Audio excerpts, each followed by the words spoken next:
YCP party YCP నాయకులు ఎప్పుడు మారుతారో కానీ పవన్ కళ్యాణ్ విషయంలో ప్రతి చిన్న విషయాన్ని కూడా టార్గెట్ చేసుకుంటూ వస్తున్నారు.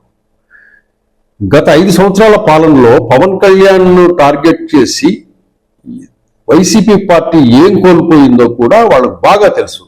అయినా కూడా మొన్న రిలీజ్ అయిన ఈ హరిహర వీరమల్లు సినిమాను బ్యాన్ హరిహర వీరమల్లు అని చెప్పేసి ఒక క్యాంపెయిన్ స్టార్ట్ చేసి వైసీపీకి సంబంధించిన మీడియాస్లో వాటిని మీద చర్చలు పెట్టి అంత టార్గెట్గా చేయాల్సిన అవసరం ఉందా? దానివల్ల వైసీపీకి జరిగే నష్టమే ఎక్కువ ఉంటుంది తప్పితే వచ్చే లాభం ఏమి ఉండదు.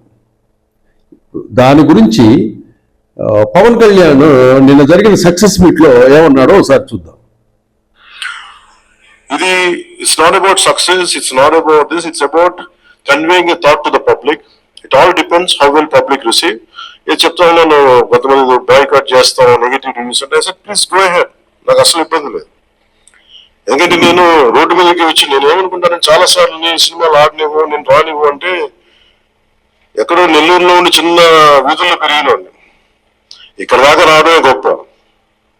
అలాంటిది నా సినిమా ఆపుతున్నాను, నేను ఎంత స్థాయికి ఎదిగానో మీరు చెప్తున్నాను. నా గురించి నాకు తెలియదు, మీరు చెప్తున్నాను నా ఎదుగుదల ఎంత. అదే ఒక హీరో సినిమా చూస్తే ఆ సినిమా మిమ్మల్ని భయపెట్టేంత స్థాయిలో ఉందా? నా మీద కూర్చోబెట్టి ఒక క్విట్ ఇండియా మూమెంట్ ఏదే ఉన్నా.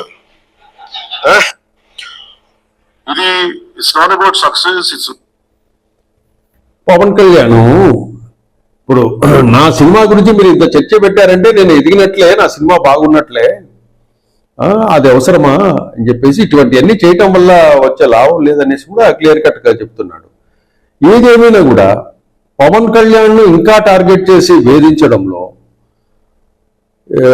వైసీపీ పార్టీకి నష్టమే జరుగుతుంది తప్పితే వచ్చే లాభం అంటూ ఏది ఉండదు. ఒకవేళ నష్టపోతే కొన్ని కోట్ల రూపాయల నిర్మాత నష్టపోవచ్చేమో కానీ పవన్ కళ్యాణ్కి జరిగే నష్టం ఏమి ఉండదు.